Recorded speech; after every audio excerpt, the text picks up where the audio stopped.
Prepare to set fire to the index card of allowable opinion. Your daily dose of liberty education starts here. The Tom Woods Show.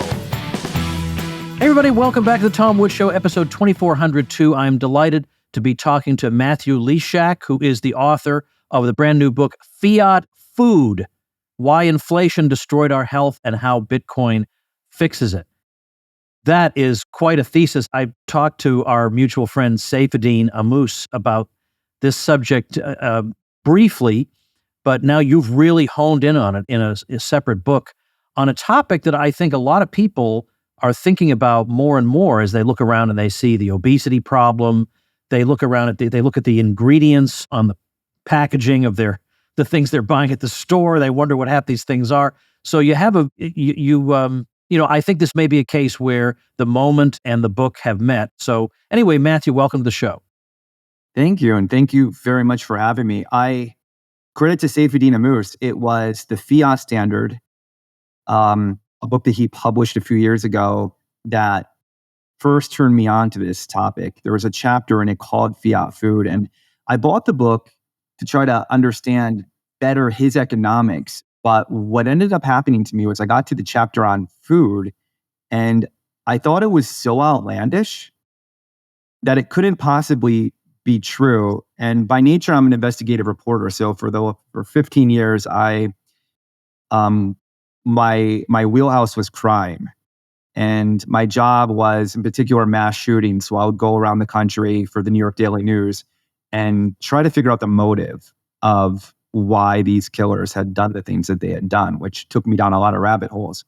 But I had enough respect. So when I got to this chapter, I had enough respect for Saifedean to, even though it sounded completely nutty, Saifedean posited this theory that our food supply had been altered through this 50-year gaslighting campaign of the government trying to make the food supply cheaper to mask the effects of inflation. And it sounded just completely insane, but I had enough respect for Saifedean's economics to look further. And to my shock, when I started digging a little bit deeper, I realized that if anything, Saif had understated this case. And in my book, Fiat Food, I lay out in excruciating detail the argument. And I think it's absolutely remarkable to the extent that industry, religious groups, and most importantly, the government have really conspired, not in a dark room that's smoky sort of conspiracy, but more in terms of out of mutual benefit to completely change our food supply. And you can look around and see the effects of this, as you mentioned. It's people are sick and people are unhealthy. There are other groups too that are involved in this. It's almost a perfect storm of interest groups and ideological pressure groups that all came together to give us this terrible result. And as you say, when you start to look into this now, really my entire knowledge of this is Saifedean's chapter in that book. That's the extent of my knowledge. Of course, now that I've read your book, I've filled in some gaps. But when you look into some of the personalities involved in this story, I mean, John Harvey Kellogg is a very, very strange person. It is the story. It's almost unbelievable, the story. So let's get into some specifics. For this, in the interest of time, I'm going to bypass the material, even though it's important. But my audience has heard a lot about John Maynard Keynes and his monetary views. So I want to focus on the material they have not, by and large, heard that much about. Now, some people, though, will know about, is it Ancel Keys in the first half of the 20th century into the 1950s? Correct. Yeah. And so he is positing a theory about where heart problems are coming from. And he's proposing that it has to do in large part with the consumption of animal fat. And he is able to make a semi-plausible case for this because he can say, I can show you some countries where they have a lot of heart problems and they have that kind of food consumption. And I can find you the opposite kind of countries. And that goes to show that there's something to my conclusion. But, and so as I was reading that, I thought, well, gee, I don't know how you get around that. That sounds pretty open and shut. But it's not open and shut, is it? No, not at all. Well, I would argue it's open and shut in the opposite direction. Yeah. Ancel Keys, as you mentioned, was one of these really interesting characters. He was very persuasive, very charismatic. He looked the part of a Hollywood doctor. And in the early 1950s, Eisenhower, to just kind of set the mood for your audience, Eisenhower had a heart attack. And the country was in a state of near panic. He was out for many days. And the idea of just, people walking around and just being struck, falling with a heart problem was jarring. So there was a race to figure out what was causing these heart attacks. And now Eisenhower smoked 4 packs of cigarettes a day.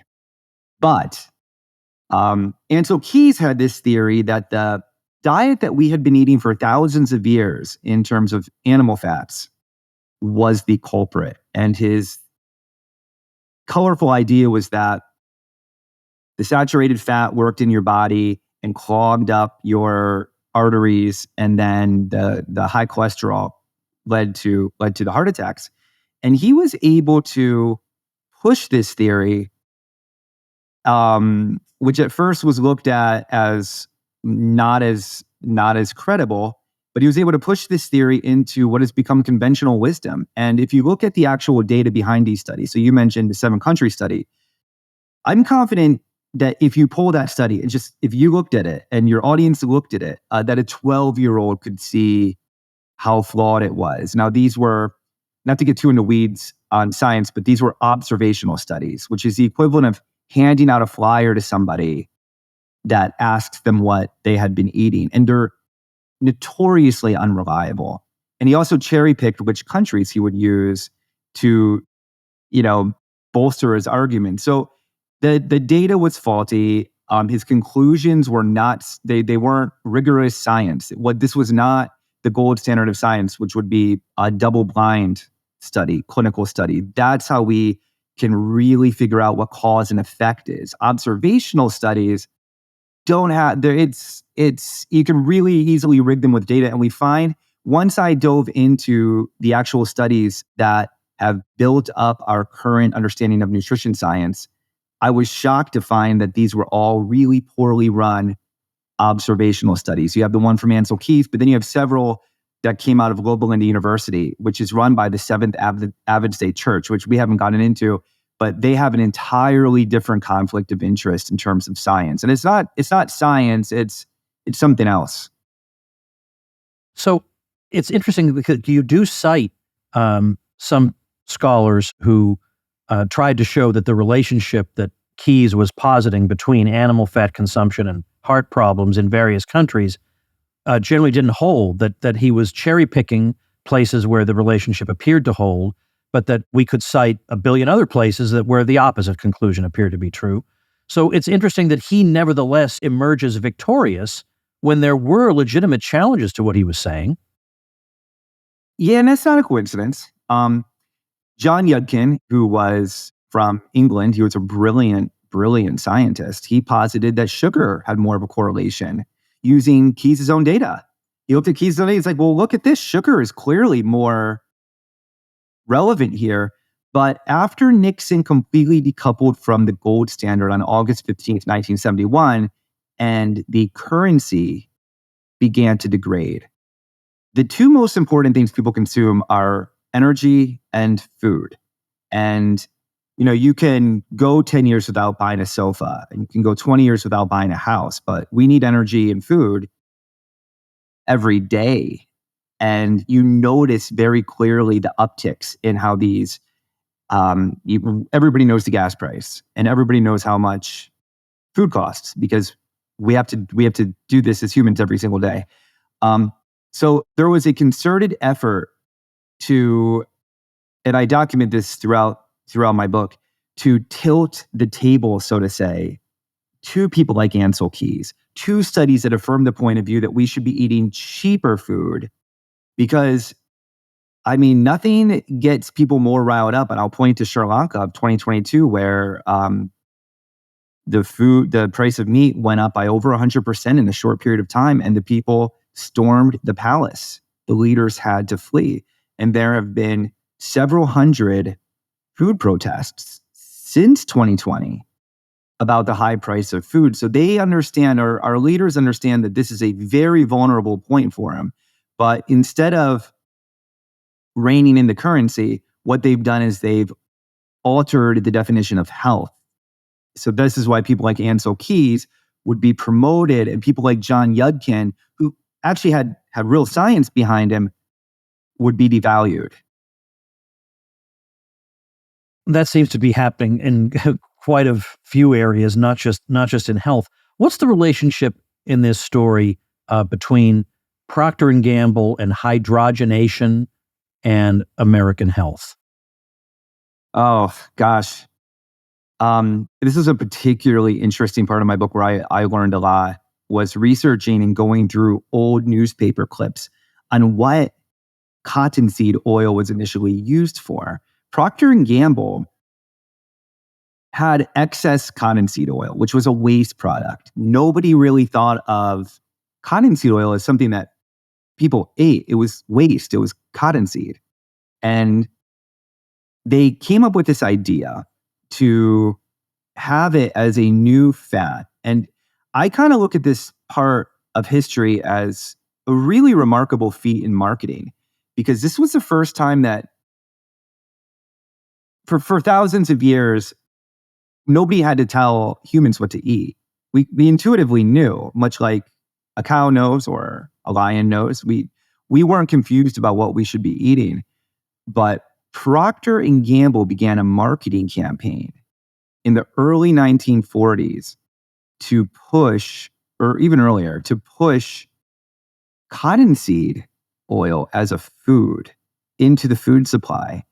And to do this, they brought in a lot of nutritionists who were under their payroll.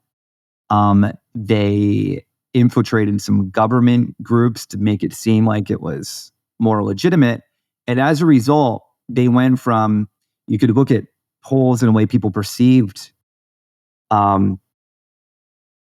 seed oils as something that was a foreign substance not fit for human consumption.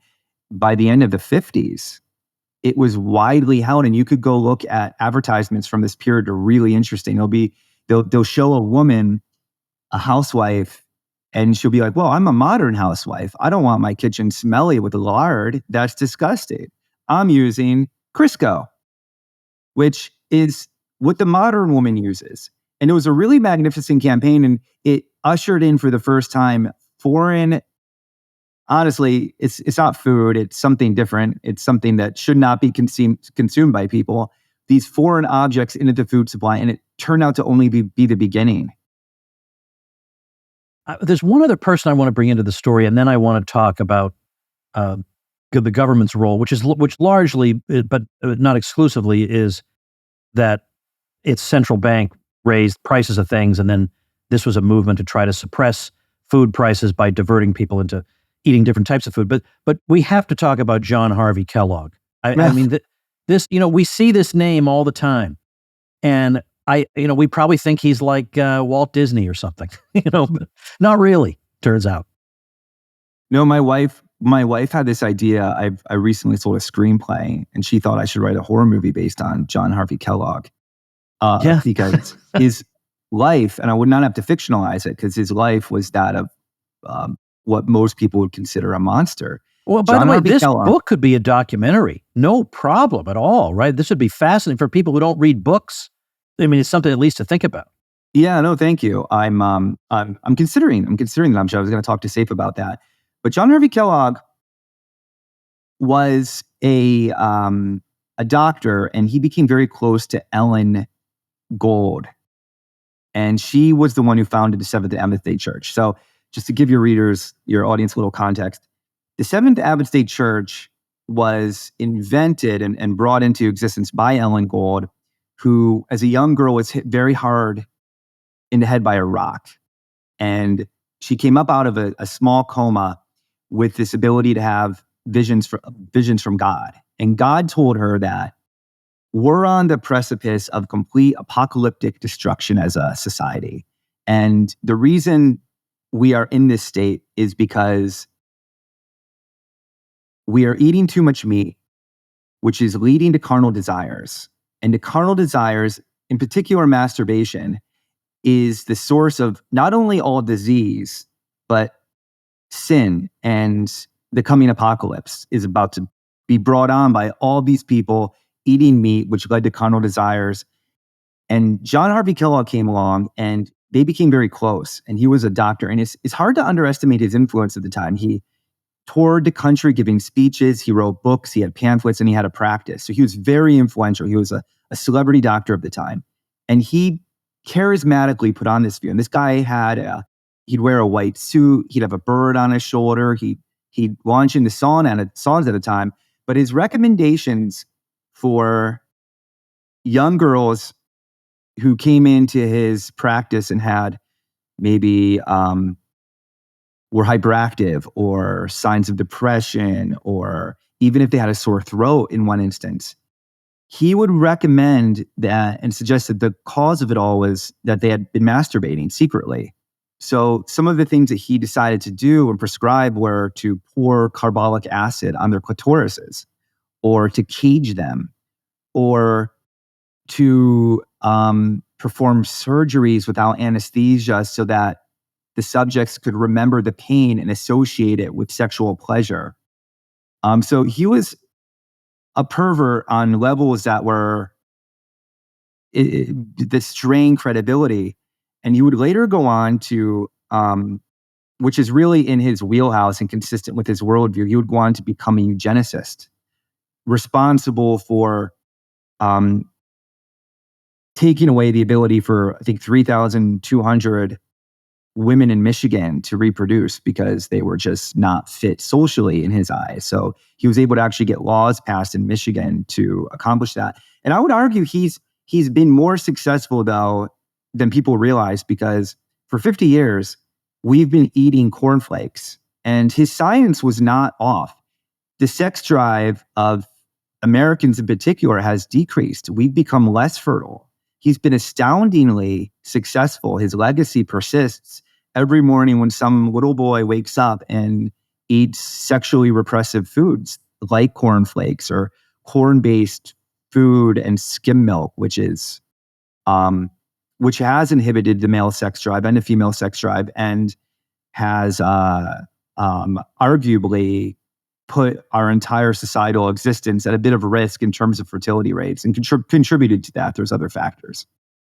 Hey everybody, let's take a minute to thank our sponsor, Monetary Metals. This is a company I've been using for a year or two, and it's fantastic. Now, if you're like me, you probably own some gold. But also, if you're like me, wherever you have that gold stored, it's probably just sitting there, not really doing much for you. If anything, it might be racking up storage fees so that over time you wind up with less rather than more. But what if you could put that gold to work for you? I mean, what if you could get it to do something for you? And that's exactly what Monetary Metals is all about. You can grow your gold year after year with Monetary Metals, which offers interest on gold paid in more ounces of physical gold. You can earn 2 to 5% on gold and silver in their leasing program, which supports qualified gold-using businesses. And if you're an accredited investor, you can earn higher returns, think double digits, in their gold bond offerings. All the interest is paid in physical ounces of gold, so your total ounces grow and compound year after year. So over a 10-year period, for example, 2.5% annual, 100 ounces becomes 128. At 3%, 100 ounces becomes 134. At 4%, 100 ounces becomes 148. You get the idea. They've been at this for 7 years. Jeff Deist, formerly of the Mises Institute, recently joined forces with them. Their vice president of relationships, Addison Quayle, has been at my house. He's been a friend of the Tom Woods Show. I've seen him at conferences all over the place. These are our people, and they're doing something really, really creative and important. So start saving and earning in gold. Go to monetary-metals.com/woods to learn more about how to get started with your account. Don't forget the hyphen. That's monetary-metals.com/woods. Now I think I understand what you mean when you say, when you read Safe's version of the story, you thought, come on, this can't be right. Like maybe he's got a screw loose or something, but I have to look into it. So in terms of the government's involvement in this, as I say, the central thesis of the book is that the fiat money system, and particularly after the removal of any last lingering connection to gold takes place in the middle of August 1971, you wind up with rising food prices, which leads to, as you've said, there's very little that would lead to more unrest than rising food prices, the prices of the very things that keep you alive. And so naturally there would be a movement toward pushing these other types of so-called food. Is there any other way the government privileges this particular kind of approach to the American diet? In terms of, so the way the government has manipulated the food supply it's like an octopus with tentacles. So one of the ways is just directly giving subsidies to the corn industry, which has gotten trillions of dollars in subsidies, to sugar and to soy. So these three effects of the fiat money printer, which is channeled essentially what is the productive energy of Americans into corn, soy, and sugar, has distorted the marketplace. And as a result of that, we've increasingly put more corn, soy, and sugar into our foods. In the 1960s, there were very few corn products, like high fructose corn syrup wasn't a thing. We had cane sugar that was in, natural sugar was in our Coca-Cola, which wasn't good, but it was better metabolically for our bodies. Another way that the government has done it is just through brute force. And 1980, we came up with the dietary guidelines for Americans. And this wasn't as bad as it would get eventually. This just basically told Americans to eat less meat and to eat more grains. But this came into fruition heavily in 1992 with the food pyramid, because for the first time, the government told us specifically what not to eat and what to eat. And this was 6 to 11 servings of grains per day. People who grew up in the 90s remember this. And this wasn't just a bunch of bureaucrats throwing out some propaganda that they wanted people to abide by that we could ignore. This now became instituted in every public school in the country. So what we did was we took a recipe for essentially metabolic destruction, 6 to 11 portions of grains, no saturated fats, all cooking oils must now be seed oils. And we put it onto our children, and not to mention prisons, hospitals, nursing homes, but most effectively into school children. So by the time you come out of high school, your metabolism it's not in a good place. Your health is bad, and you're physically addicted to sugar and flour. And it's very hard to recover at that point. So I think that would be the number one way that they've altered our food supply, is through the public school system, which then has us addicted and thinking, kind of psyoped into believing that this is all natural and healthy. And you come out of high school and you come out of the public school system, and now you're compromised.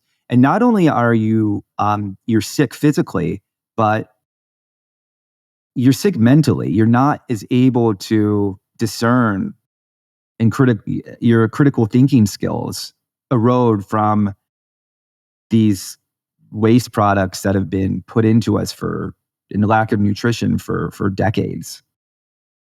I'd like to make a brief plug, if I may, for one of my listeners. His name's Hal Cranmer. He runs assisted living facilities in Arizona, and it's called A Paradise for Parents. So it's aparadiseforparents.com. And one of the things he does there is to make sure that they eat actual food. He's very deliberately doing great. that. They're not going to eat according to the ridiculous food pyramid and have what like 11 pieces of toast a day, whatever the heck crazy the guideline that was. It's criminal.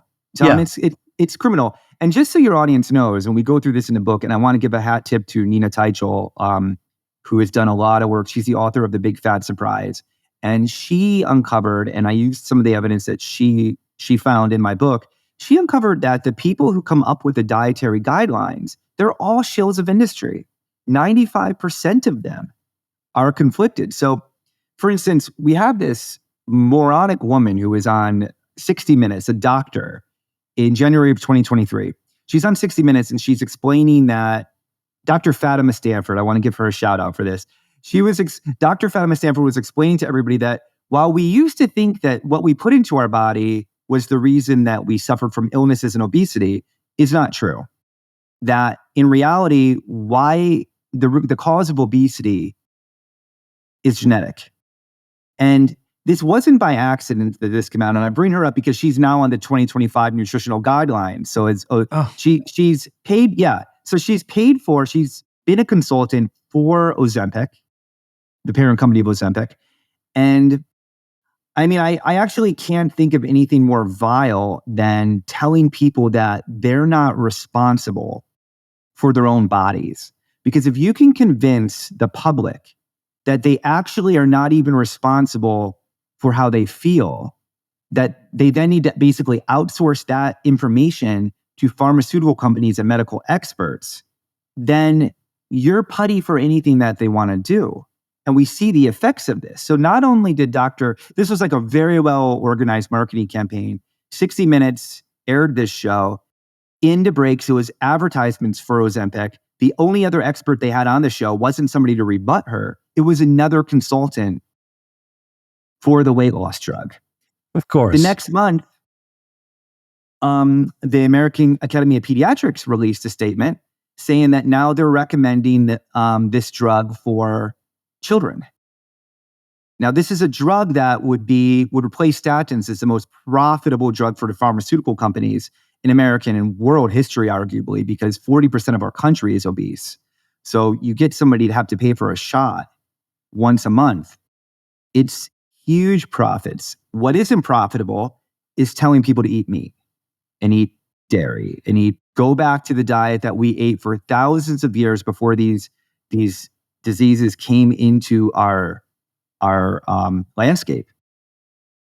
See, here's the insight that it took even me, who's very cynical about a lot of institutions, a long time to absorb fully, which is that every person is subject to the same moral foibles we all are, and that includes the tendency toward avarice that we have if not checked, and that includes even the medical establishment. Just because you have a white coat on doesn't mean that the natural human instinct to acquire ever more stuff is somehow sublimated. And once you take that away, now, of course, you're accused of being a, quote, conspiracy theorist if you think there's anything wrong with the American medical establishment. But for heaven's sake, they've been telling us like not to eat eggs for years and years. Don't eat eggs, or red meat's going to give you cancer, whatever. And it's all BS. And so it's very hard to look at that and say, well, these were just innocent mistakes. They're trying their best for us, and they've just made innocent mistakes.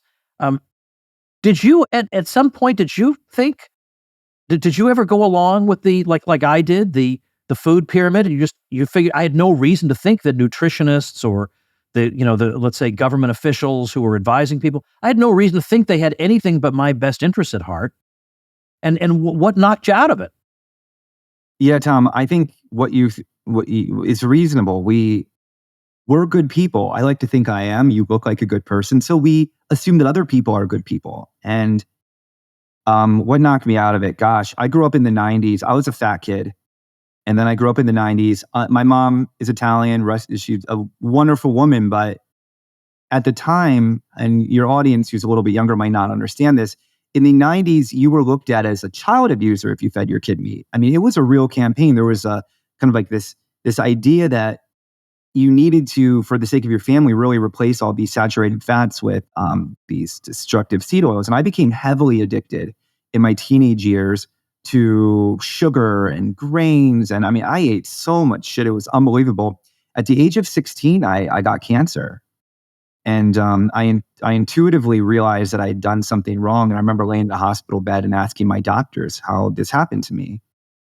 And they said, it's probably genetic. We don't really know.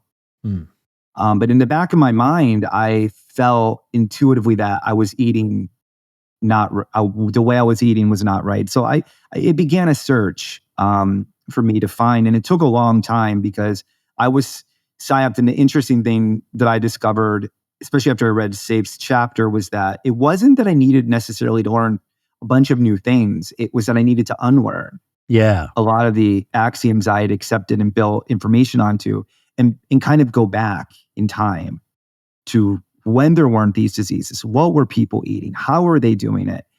And then once you begin to really see that we are a means to an end for corporate profit and government power, and this doesn't make these people bad. I mean, everybody's trying to make a profit, and they're all just, I don't think there's a group of, I don't think it's a traditional conspiracy where there's this group of people who really want our destruction.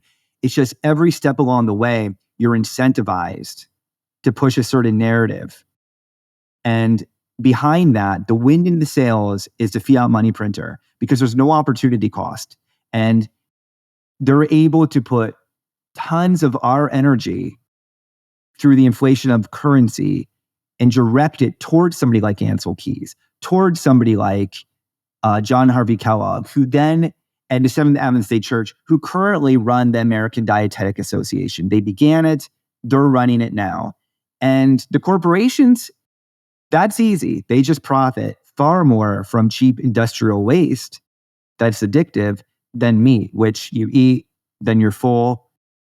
I mean, it's, so I guess for me, I hope I answered your question. I guess I was sick when I was younger, and I've been obsessed with trying to find an answer to this. I've been on the carnivore diet now for about 8 months. I've had a few cheat days, but I can tell you personally, my body feels amazing. Like I feel it. I feel differently, and I feel cognitively sharper. I feel physically robust. And it took only maybe 2.5, 3 weeks for me to feel real sizable markers. And I've tried other diets. I went all plant for a while when I was in my early 20s, and that didn't work.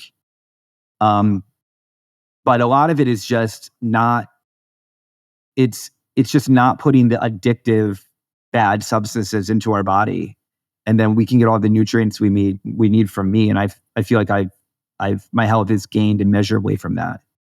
Now, I don't know this for sure because I've never taken a course on nutrition or on a course that a dietitian might take. But my gut tells me that the insights that somebody like you have been having, or that we see from an independent source like a Mark Sisson or a Rob Wolf, that these are coming not from academia, but just from independent thinkers, whistleblowers, if you will, holding up their hand and saying, stop, wait a minute, I think there's something wrong here. So if we were to look to the University of so-and-so to tell us the answer to this, we're going to be waiting a long time. That's my instinct. Do you think I'm right? Yeah, 100%. Yeah, and this drives me absolutely kind of insane, because the study, when people hear that I eat only meat, I always am confronted by people who point out studies, and I try to explain, no, that study you're pointing out to, I have it. I read it. It was conducted by Loma Linda University, which is run by the Seventh Adventist Church. Every study they put out always says meat is the problem for X. And it's not a actual scientific study. It's an observational study. And the people who run this study are also church members who then integrate data from other church members that don't account for any variables. For instance, Seventh Adventist Church people don't drink, they don't smoke. So, and it's not, the studies are not science. Okay, so it's PR,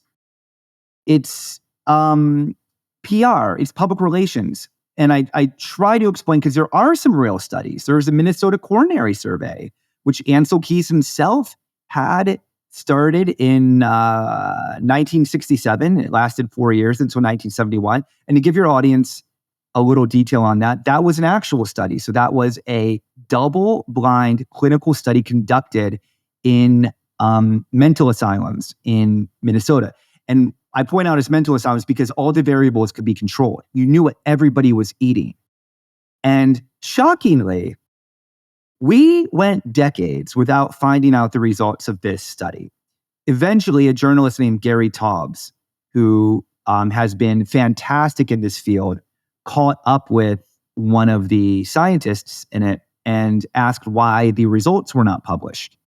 And the scientists told him, well, it wasn't that the study wasn't right. It was just that the results that we found were so disappointing. What were those results?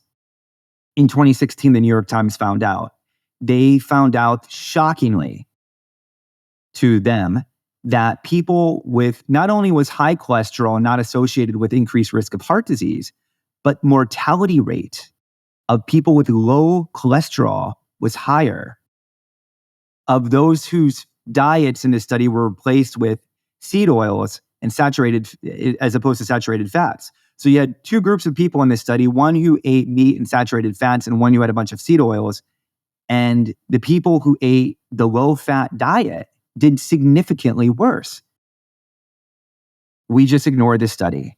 This is and it was really one of the very few studies, and it was hidden from us for decades. And I think that if I think about personal autonomy a lot, and I think that's at the root of a lot of our current problems, because we've outsourced our perceptions and what we naturally know to be true. We've outsourced that knowledge to experts and credentials.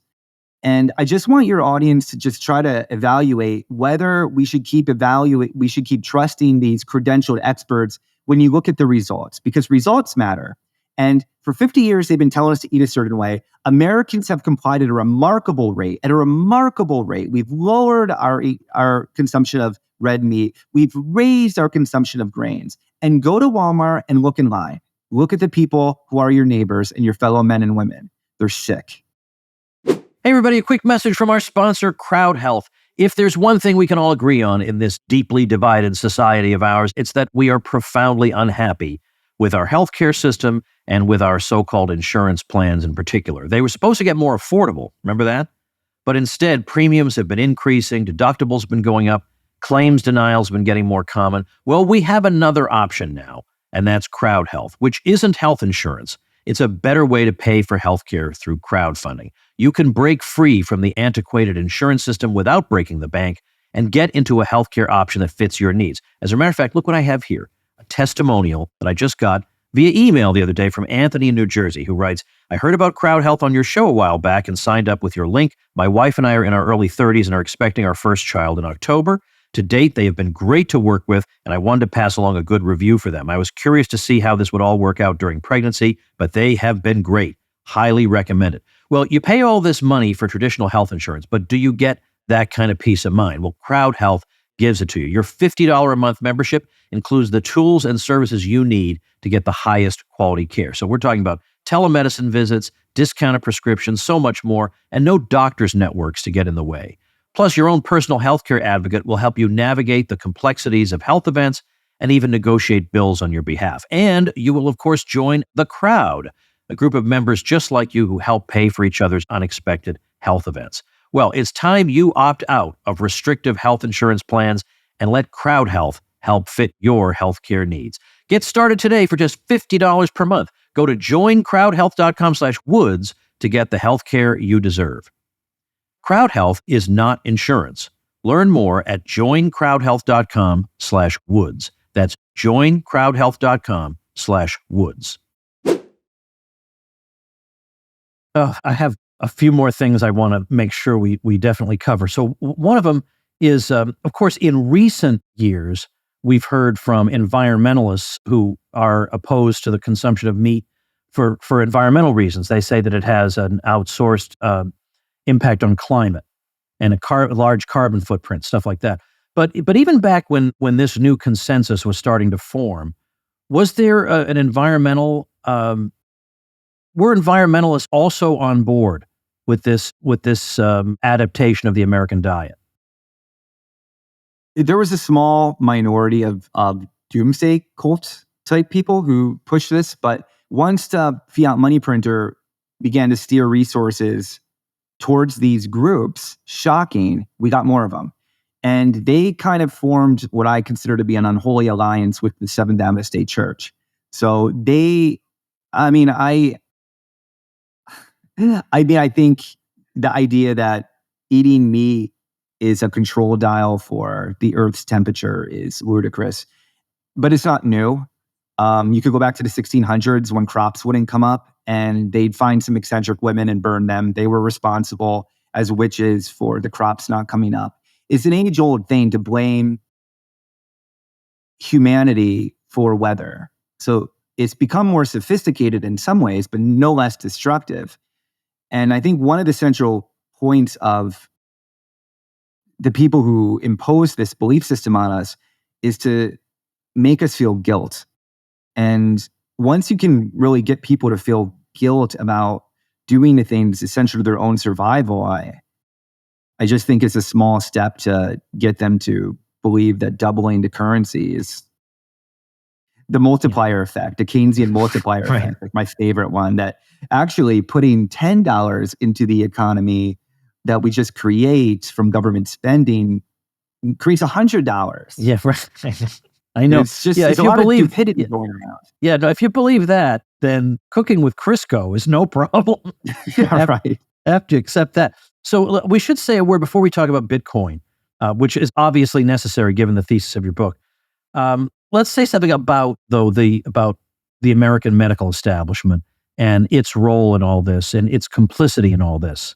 And does it go beyond simply giving bad medical advice to people or bad nutritional advice to people? Is it worse than that? It's worse than that. Now, I try to separate the doctors from the complex itself, because a lot of good doctors on the ground are just dealing with the data that they have and that they're given, and they're licensed by the state.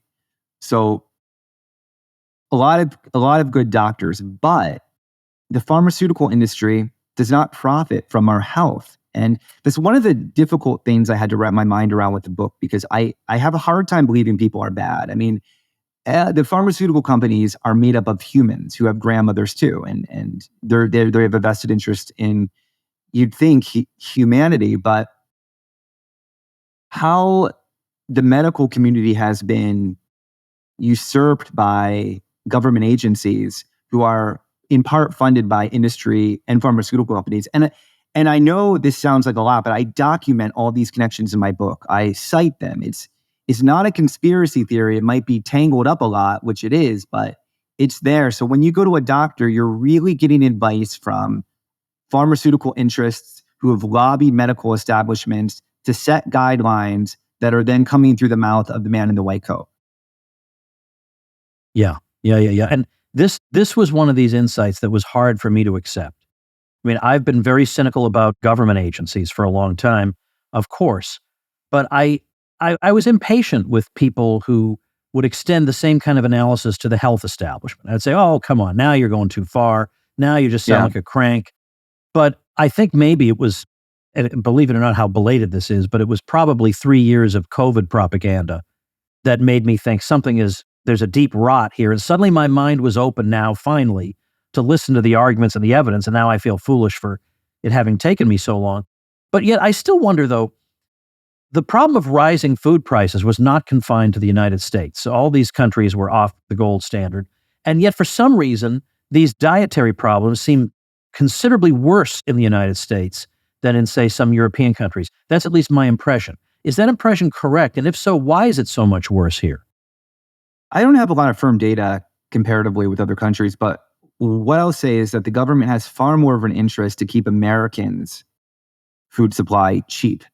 So I don't think they're pushing I don't think they're intentionally pushing unhealthy food. They're intentionally, what the evidence shows is they're intentionally pushing cheaper food, which happens to be unhealthy.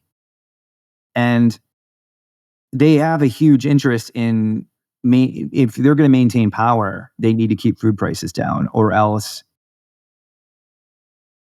political parties change hands and real revolution begins. And this has happened countless times throughout history where food prices rise. I mean, as I pointed out earlier, 2022 in Sri Lanka, prices rose significantly and that government was toppled. So they need to keep gaslighting us. And I'm afraid, Tom, it's only going to get worse, because the money supply, which has increased, if you weight it, by 14% a year on average, that means they're inflating the currency by 14%. It's only going to get worse. So I think that the gaslighting campaigns are only going to increase. I think we're going to be pushed. I mean, in New York City, you see this.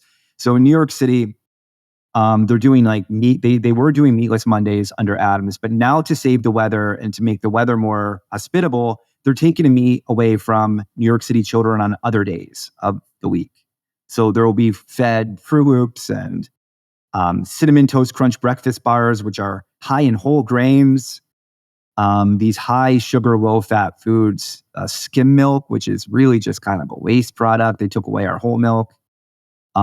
So it seems to be increasing. And that's why I really appreciate you having me on your show, because there is a considerable pushback going on right now from skeptics who look around and say enough. Let's shift gears now and just say a little something about Bitcoin, because your book is published by Saifedean's brand new publishing house. And he, of course, has a particular emphasis on Bitcoin. So I would be remiss not to discuss at least a bit about that portion. So you have a section on Bitcoin where you go point by point through various salutary features of Bitcoin and how it's relevant to this particular situation. So that's everything from economics itself to government to human nutrition and so on. Rather than give away your entire book, how would you summarize why what would appear to some people to be rather an obscure issue, namely Bitcoin, could in fact be central to this question? It's entirely central to the question, because the distortion that we're living under, this PSYOP, is created and maintained by fiat. By fiat currency, what it does is to have a money printer essentially can harness and weaponize the entire productive labor of an entire country, and in this case, the most productive country on the history of the earth. The fiat machine is able to harness all that energy through the devaluation of currency. And I'm going to be honest with you, I'm not a Bitcoin expert, but what I do understand is that it will destroy the fiat system. So I look at Bitcoin, and I don't think it would only be Bitcoin. Any hard currency that could come in and destroy the distortions in the PSYOP created to buy and to maintain the fiat money printer would work. Bitcoin, from my knowledge base, and I think, Tom, you probably have far more of an understanding of Bitcoin, and I know Safe does, but by just destroying the money, the fiat money printer, that alone will give clarity and allow people to see clearly. And for instance, if we have a hard currency like Bitcoin or even gold, but Bitcoin would be better, and the government wants to send $7 trillion in corn subsidies, they need the consent of the American public. They can't just print the money out and give it and devalue everybody else's money. They need to go to us and say, so this $7 trillion in gold, we're going to give to this industry, the corn, the sugar, and the soy, or we're giving to these scientific studies that are going to come up with these unscientific results. They would need our consent. And that change, it's impossible to overstate the impact a hard currency would have on the government's ability to continue perpetuating this nonsense. But more importantly, it would remove the incentive to, because meat would stop going up in price. Eggs would stop going up in price. The incentive would be stripped away. We would be allowed to just eat naturally without these corrupting influences channeled from the American public into this real diet of complete waste that's made the American public completely sick.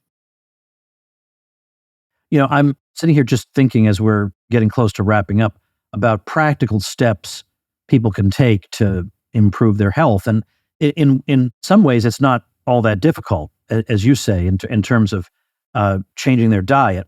It's a bit of a challenge if you want to eat at restaurants frequently, things like that. But I'm also thinking about for people who want like a health coach that will advise them on fitness and food intake and so on. I wouldn't go to the average random person I would find using a Google search, because that person is stuck in 1977 and wants me to eat the kind of meals that Michelle Obama wanted poor hapless school children to eat, which was super low-fat meals that can't sustain you during the day.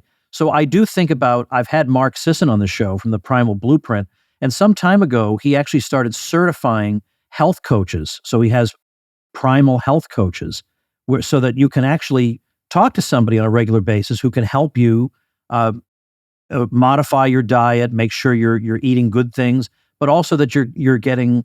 It doesn't even have to be. He used to be like one of these crazy, almost Iron Man kind of guys, like marathon runner and everything like that. He said you don't need to do those super extreme things with your body, but you do need to do some things. You do need to be sort of active, and so I would recommend checking that out.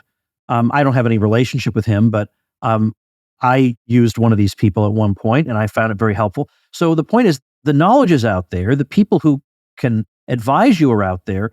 But you have to make, in this climate, you have to make a special effort to seek out particular people, and not just the standard people who are going to tell you that your obesity was inherited and there's nothing you can do about it. That's no good. But also they should, frankly, I'm not saying this just because you're here, but I would tell people that they should read your book, because it's highly eye-opening. It's extremely persuasive. And it is a very, very good starting point. So once again, it's Fiat Food, Why Inflation Destroyed Our Health and How Bitcoin Fixes It. If you have any parting words, I'd be glad to hear them. No, thank you so much for having me on, Tom. And I would push back slightly on the idea of needing any kind of coach. Your body knows. You don't need to outsource this to anybody. Your body knows. Our body, my body knows. Eat meat, eat cheese, eat dairy. If your ancestors didn't eat it 100 years ago, good rule of thumb, probably don't put it in your body. 500 years ago would be even better. But you know what to eat. We know what to eat. I mean, how did we get to this place where the cow knows what to eat and we need to buy and spend billions of dollars? Save your money on the life coach. Go buy some ribeye steaks. Fair enough. Well, that is indeed what is done very often around here.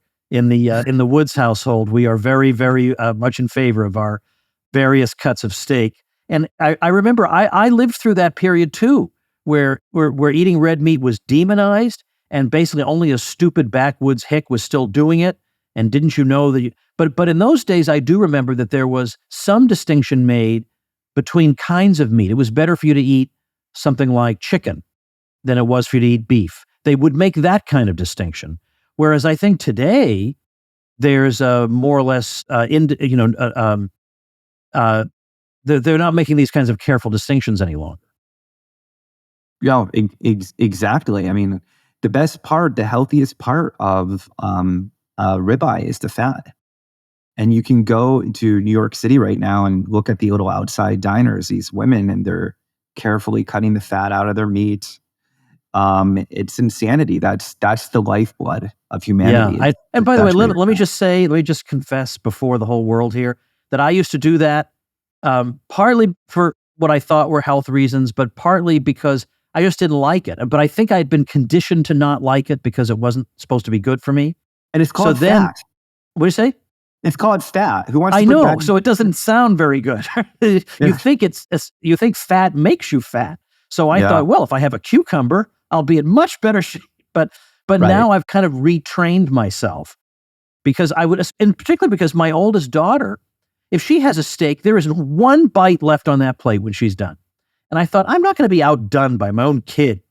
And so I've retrained myself. Now I really think, what was wrong with me? This is delicious. I should be doing it. So anyway, I'm really glad that you've done this, that you took what SAFE presented sort of in germ in that book and expanded it into a full-blown study. It couldn't have come at a more urgently needed time. So again, Fiat Food is the book. Matthew, congratulations on it, and thanks for your time today. Thank you. It's been a pleasure. And thank you, ladies and gentlemen. Become a smarter libertarian in just 30 minutes a day. Visit TomWoods.com to subscribe to the show for free, and we'll see you next time. Like the sound of The Tom Woods Show? My audio production is provided by Podsworth Media. Check them out at Podsworth.com.